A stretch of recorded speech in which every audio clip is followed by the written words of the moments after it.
The tabloids called her a gold digger. The courts called her greedy, but Anna Nicole Smith was more than just a Playboy model who married an 89-year-old billionaire. She was a small-town girl who escaped poverty, fought a 15-year legal battle, all the way to the Supreme Court, and died before seeing a penny. Now, at 18, her daughter Danilyn is finally revealing the mom behind the headlines, and the creepy signs that prove Anna is still watching over her from beyond the grave. Anna Nicole Smith was born Vicki Lynn Hogan on November 28, 1967, in Houston, Texas. When she was less than 2 years old, her parents divorced.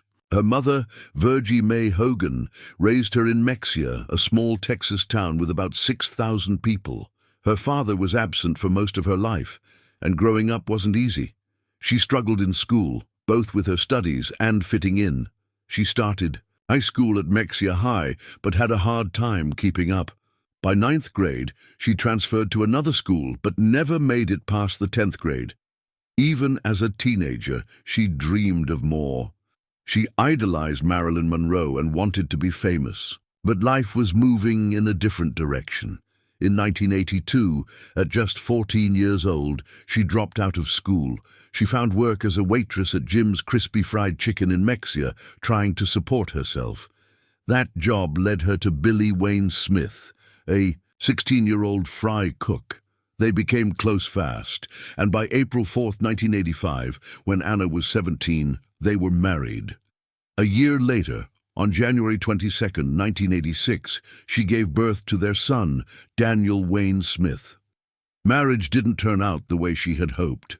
Anna later said that Billy was controlling and jealous. He didn't want her going out or spending time with anyone else. By mid-1986, she had enough. She left Billy and moved to Houston with baby Daniel, trying to start over. She took whatever jobs she could find, working at Walmart and Red Lobster, but it wasn't enough to support them. Money was tight, and she struggled to get by. Out of options, she started working as a dancer at strip clubs. It wasn't what she had planned for her life, but it paid the bills. Then, in 1992, she made a bold move. She decided to take a chance and sent nude photos of herself to Playboy magazine. That gamble changed everything. Hugh Hefner and his team saw something special in her, and by March 1992, she was on the cover of Playboy. Her resemblance to Marilyn Monroe and her striking looks made her stand out. Just a year later, she was named Playmate of the Year in 1993, officially becoming one of the most recognized models in Playboy history. Her life changed almost overnight. Not long before, she had been working in fast food restaurants and strip clubs, struggling to make a living. Now she was being photographed for magazines and invited to exclusive events. Fame brought opportunities, but also meant constant media attention, something she would struggle with for the rest of her life. Later that year, in November 1992, Paul Marciano, the co-founder of Guess Jeans, offered her a major modeling contract. He saw the same star quality in her that had captivated Playboy's audience. At the time, she was still using her birth name, but Marciano suggested something new. Together, they created Anna Nicole, a name that would soon be known worldwide. Her first campaign for Guess Jeans was unforgettable. She became the new face of the brand, replacing supermodel Claudia Schiffer at a time when fashion was dominated by thin, waif-like models. Anna Nicole's curvy figure and Hollywood glamour brought something fresh to the industry. The black and white photos from the campaign, inspired by Jane Mansfield's iconic style, became instant classics. This success led to more work with international brands like H&M and Lane Bryant, making her name even bigger with modeling. Success came another opportunity, Hollywood. In 1994, she landed roles in 2 major films. She played Tanya Peters in Naked Gun 3313, The Final Insult, a comedy starring Leslie Nielsen. The movie did well, but her performance got mixed reviews. and she was even nominated for Worst New Star at the Golden Raspberry Awards. That same year, she had a smaller role in The Hudsucker Proxy, a film directed by the Coen brothers. It was critically praised, but her part was minor. Despite the criticism, Anna Nicole kept pushing forward. She wasn't just a model or an actress, she was becoming a brand. In 1993, she modeled for H&M, appearing on massive billboards across Sweden and Norway, and worked with Lane Bryant to challenge traditional beauty standards by proving that curvier models could also represent major fashion brands. Later in her career, she became the face of TrimSpa, a diet supplement company. The endorsement was controversial and led to legal issues, but kept her in the public eye. No matter what people said about her, she always found a way to stay relevant. In October 1991, Anna Nicole Smith met billionaire J. Howard Marshall II at Gigi's, a strip club in Houston. She was 24, struggling to make ends meet, and working the day shift because she was still new to dancing. At the time, she was far from the blonde bombshell she later became. Marshall was 86 and grieving. He had lost both his wife and his longtime mistress earlier that year. His driver suggested a night out to cheer him up, and that's where he first saw her. Anna, whose real name was Vicki Lynn Hogan, had grown up in Texas. She had dropped out of high school and worked different jobs to support herself and her son Daniel. She had been a waitress at Red Lobster and Jim's Crispy Fried Chicken, always dreaming of a better life. That night at Gigi's, she danced to Krista Berg's The Lady in Red, and something about her captivated Marshall. The next day, he invited her to lunch. Before she left, he handed her $1,000 and told her not to go back to the club. From that moment on, he showered her with expensive gifts. He bought her a red Mercedes and covered her in jewelry. Every month, he gave her $4,000 for what he called consulting. He asked her to marry him over and over again, but she didn't say yes right away. In 1992, she landed her first big modeling job posing for Playboy. The following year, she became Playmate of the Year. By then, her career was skyrocketing, but Marshall was still determined to make her his wife. On June 27, 1994, they finally got married at the White Dove Wedding Chapel in Houston. He was 89. She was 26. Only 11 people were there. Marshall sat in a wheelchair while Anna wore a satin gown with a plunging neckline. Her 8-year-old son served as the ring bearer. This was her second marriage. She had married Billy Wayne Smith at 17, but that relationship had ended years ago.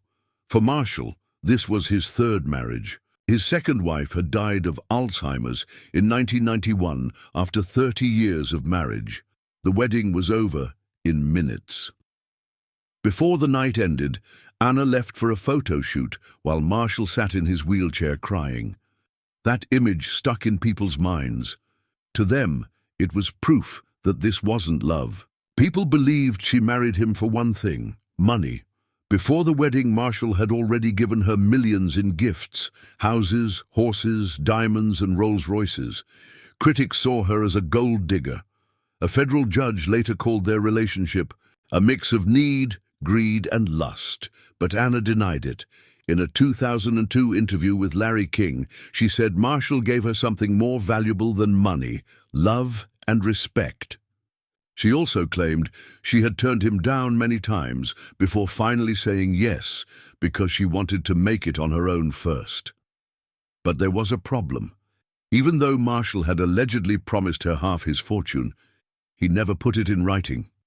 His will didn't mention her at all. If she had married him for financial security, she was about to find out how wrong she was.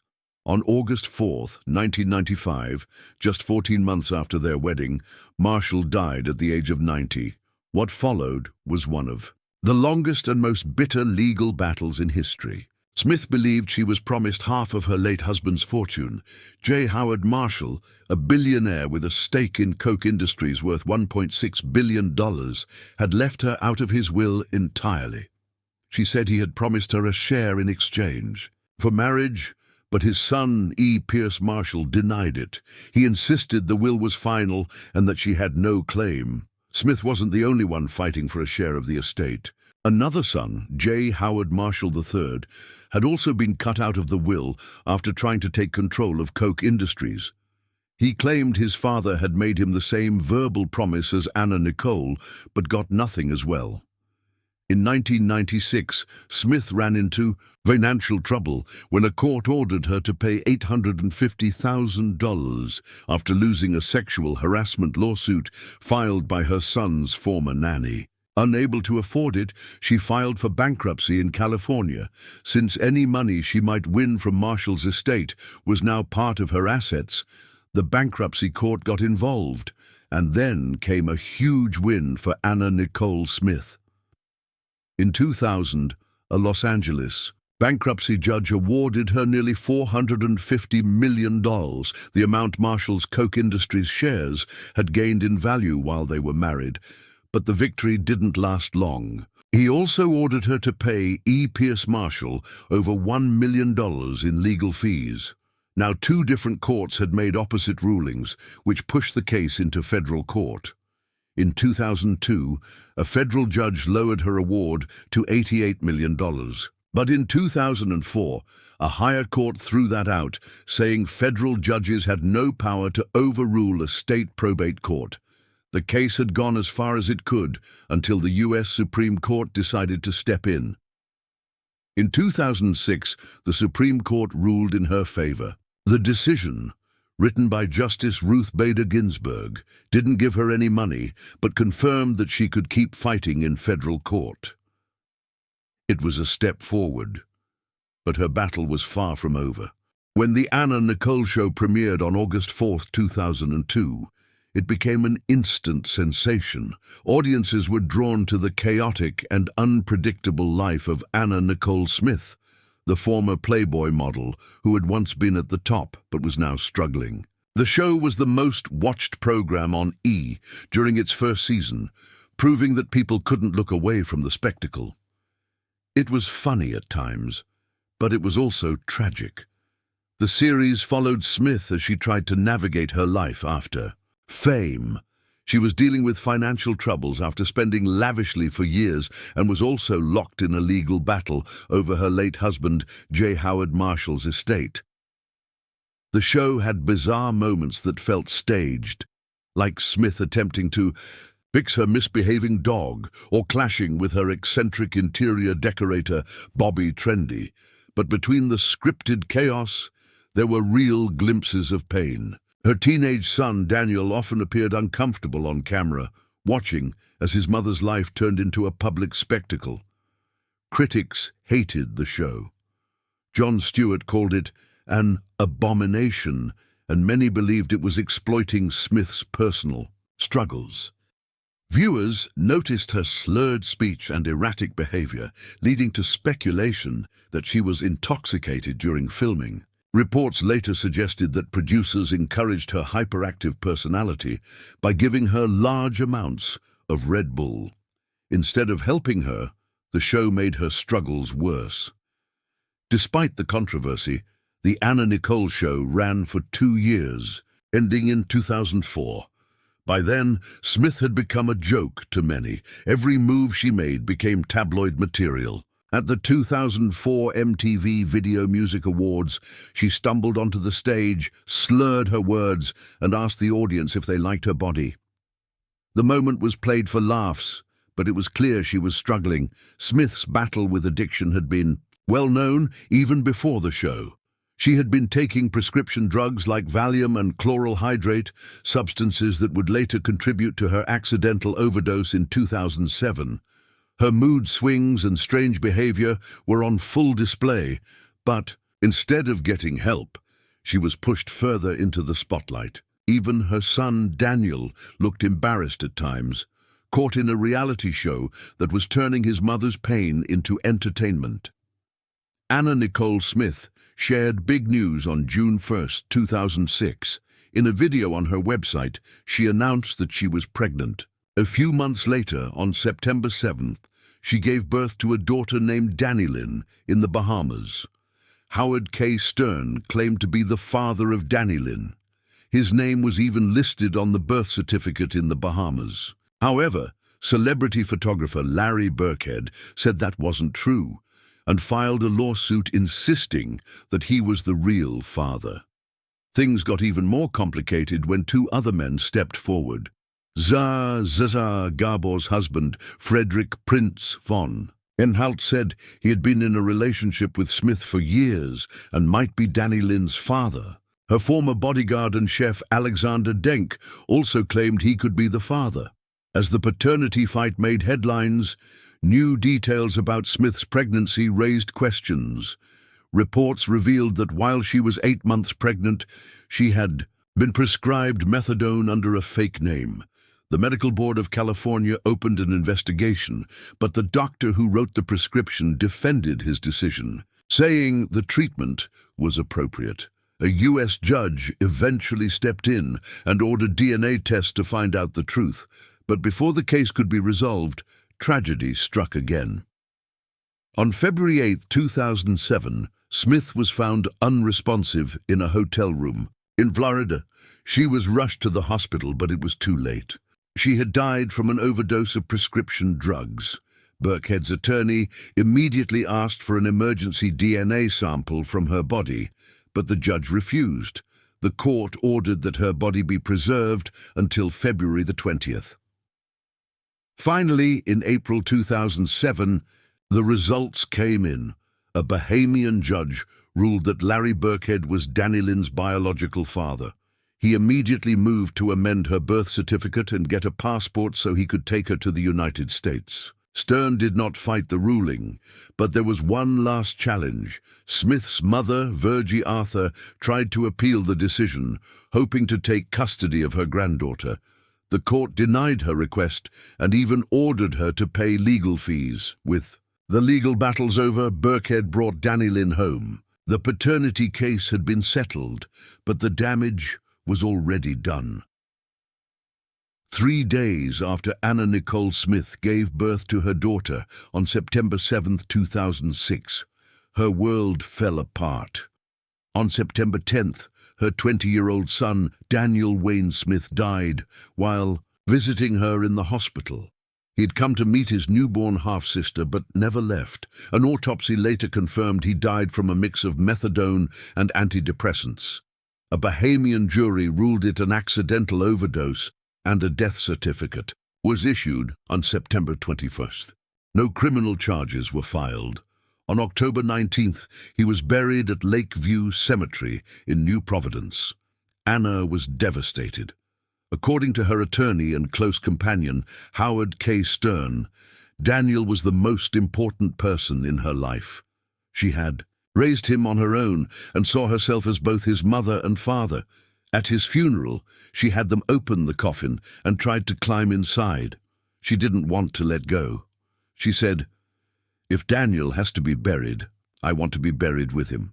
Stern later said that even though she physically died months later, she was already gone that day. Amid her grief, something unexpected happened. On September 28th, Anna and Stern held a private commitment ceremony in the Bahamas. They exchanged vows and rings before a Baptist minister, but it wasn't a legal marriage. There was no license, just a symbolic gesture. Some questioned the timing, but Anna's lawyer in Nassau later said they needed something to hold on to after everything they had been through. Ceremony photos were sold to People magazine for $1 million. By then, Anna was staying in the Bahamas, and that decision led to even more controversy. Some believed she was avoiding a paternity test for her newborn daughter. Others thought she was trying to escape the chaos of her life in the U.S. In late 2006, Immigration Minister Shane Gibson granted her permanent residency. Soon after, a local newspaper published a photo of Anna lying in bed, fully clothed, in an embrace with Gibson. The public backlash was intense, and Gibson resigned. Anna Nicole Smith was found unresponsive on February 8, 2007, in her hotel room at the Seminole Hard Rock Hotel and Casino in Florida. Her bodyguard and his wife, who was a registered emergency nurse, tried to revive her with CPR. Paramedics rushed her to Memorial Regional Hospital in Hollywood, but doctors pronounced her dead. She was only 39. Her sudden death led to an investigation by Broward County Medical Examiner Joshua Perper. He worked with Seminole police and independent forensic experts to determine what happened. The official cause was an accidental overdose. The sedative chloral hydrate was the main drug, but she had also taken 4 benzodiazepines along with diphenhydramine and topiramate. No illegal drugs were found in her system. Methadone, the drug linked to her son's death months earlier, was in her bile, meaning she had likely taken it 2 or 3 days before, so it was not a direct cause.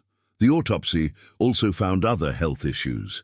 She had abscesses on her skin from past injections of vitamin B12 and human growth hormone.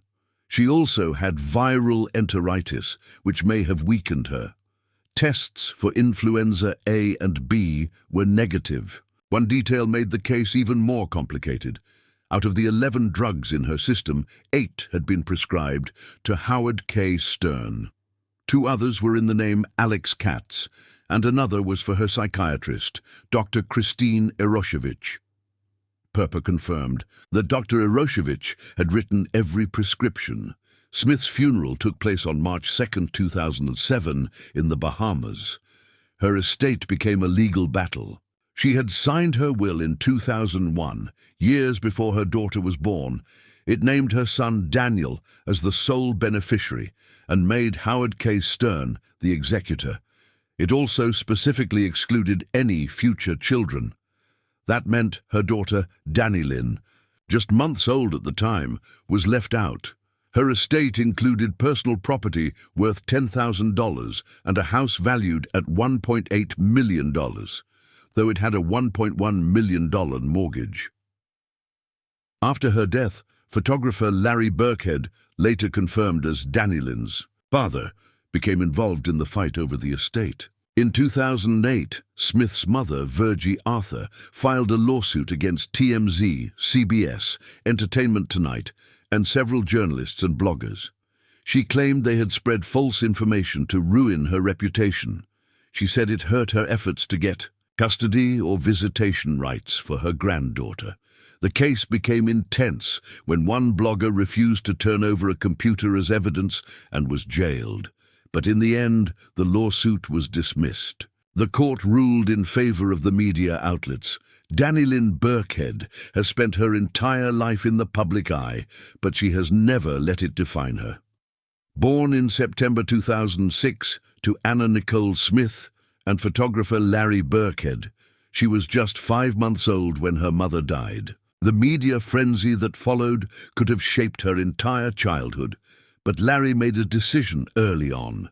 He would raise his daughter away from Hollywood, away from the chaos, and give her as normal a life as possible.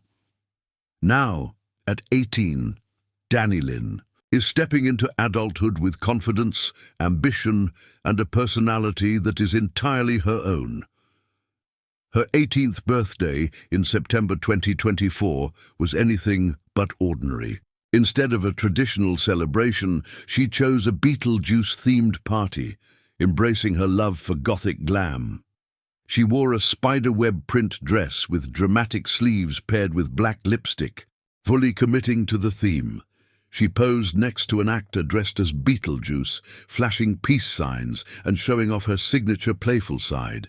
Larry shared his pride in a heartfelt message, writing, "May you continue to be humble and kind. I'm immensely proud of you."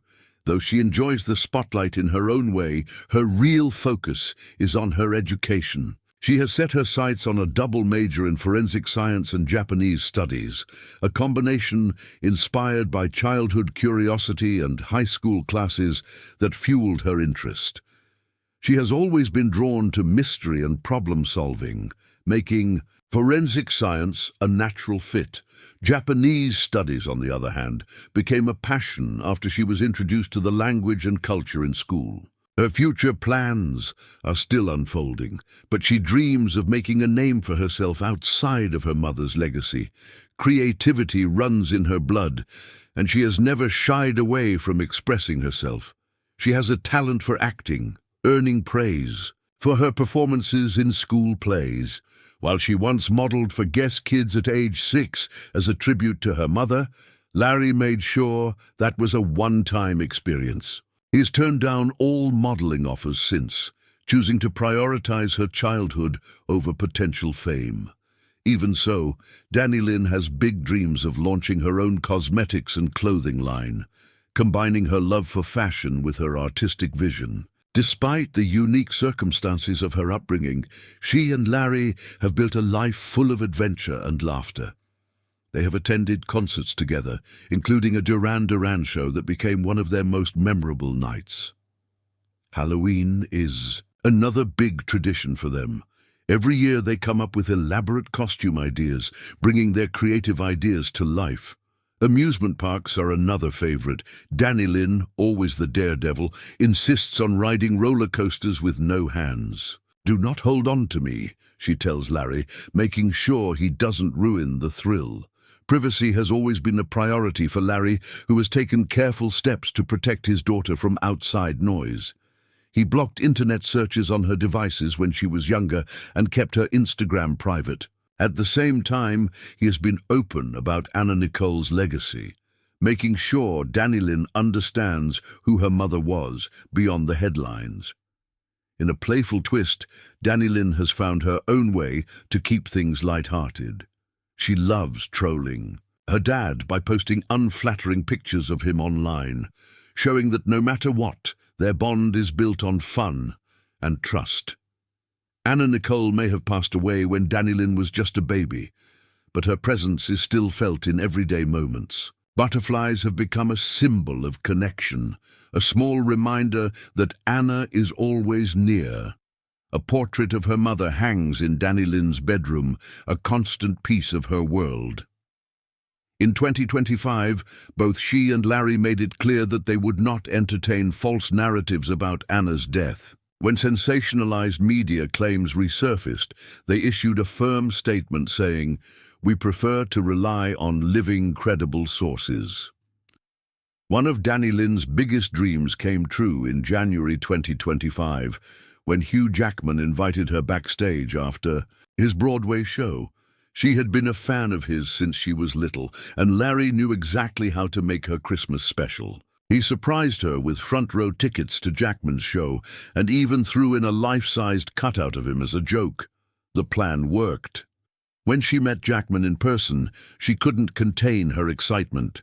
A video of the moment went viral as he hugged her and praised her energy during A Million Dreams, making it an unforgettable night. Through all of this, she has managed to balance the normal teenage experience with the weight of being Anna Nicole Smith's daughter. She goes to amusement parks, keeps up with her forensic science studies, and stays connected with friends through Snapchat. At the same time, she carries a family legacy that the world will always associate with her name. Yet somehow, she remains unfazed. Larry, watching her navigate it all with grace, often finds himself in awe. "Sometimes I'm amazed by the way she handles things," he says.